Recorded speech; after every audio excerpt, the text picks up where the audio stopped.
Job 15. Then Eliphaz the Temanite replied, a wise man wouldn't answer with such empty talk. You are nothing but a windbag. The wise don't engage in empty chatter. What good are such words? Have you no fear of God, no reverence for him? Your sins are telling your mouth what to say. Your own words are based on clever deception. Your own mouth condemns you, not I. Your own lips testify against you. Were you the first person ever born? Were you born before the hills were made? Were you listening at God's secret counsel? Do you have a monopoly on wisdom? What do you know that we don't? What do you understand that we do not? On our side are aged, gray-haired men, much older than your father. Is God's comfort too little for you? Is his gentle word not enough? What has taken away your reason?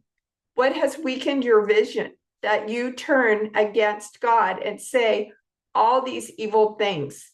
Can any mortal be pure? Can anyone born of a woman be just? Look, God does not even trust the angels. Even the heavens are not absolutely pure in his sight. How much less pure is a corrupt and sinful person with a thirst for wickedness? If you will listen, I will show you. I will answer you from my own experience. And it is confirmed by the reports of wise men who have heard the same thing from their fathers, from those to whom the land was given, long before any foreigners arrived. The wicked writhe in pain throughout their lives. Years of trouble are stored up for the ruthless. The sound of terror rings in their ears.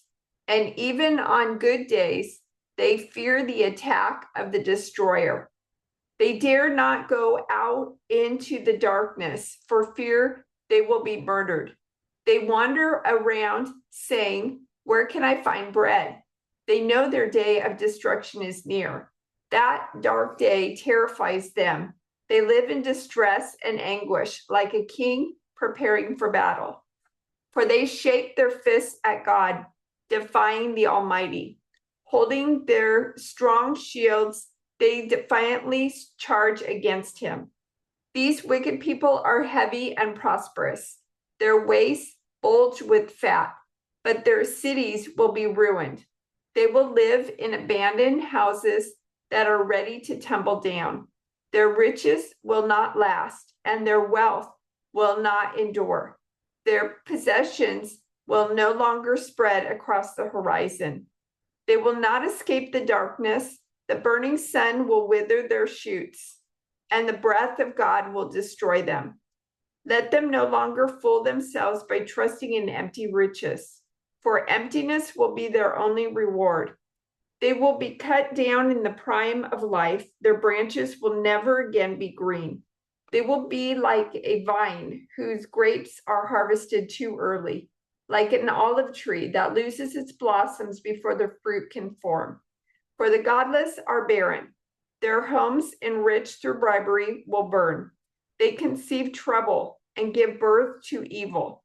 Their womb produces deceit. Then Job spoke again. I have heard all this before. What miserable comforters you are.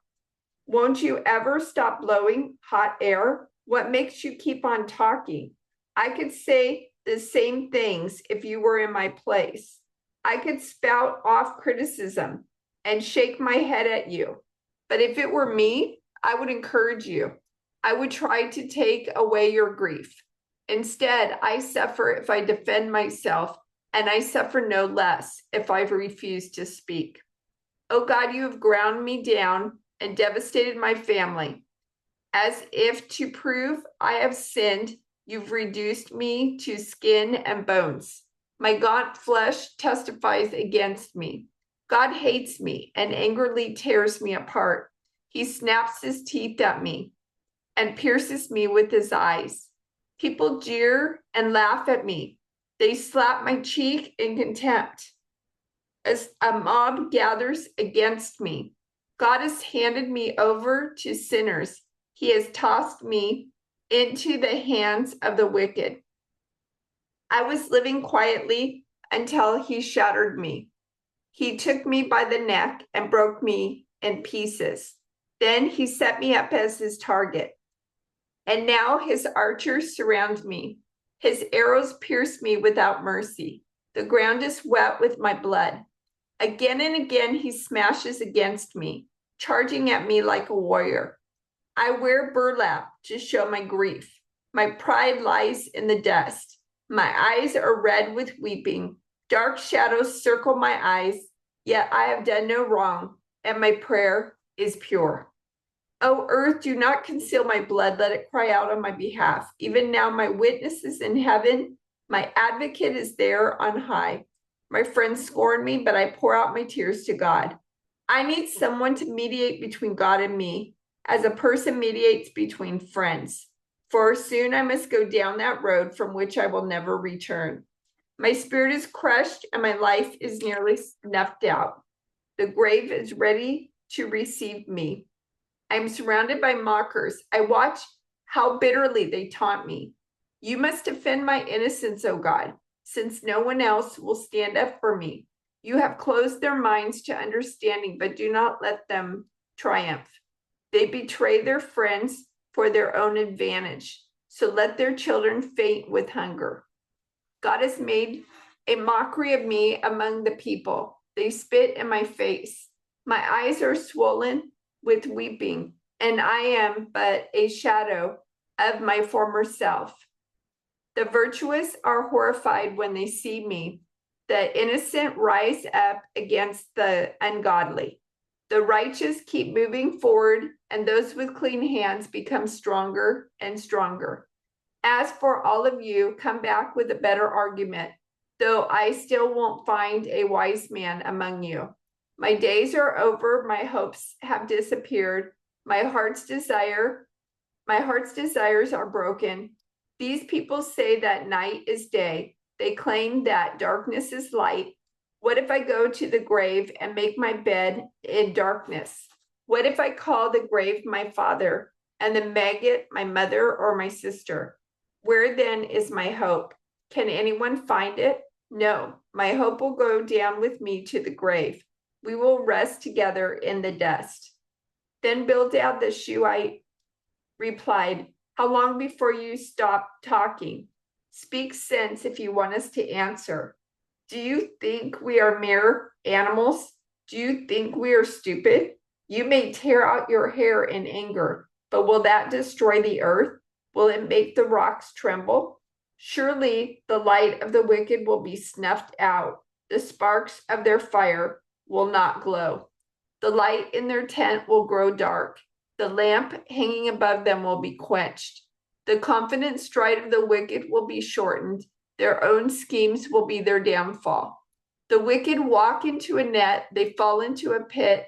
A trap grabs them by the heel. A snare holds them tight. A noose lies hidden on the ground. A rope is stretched across their path.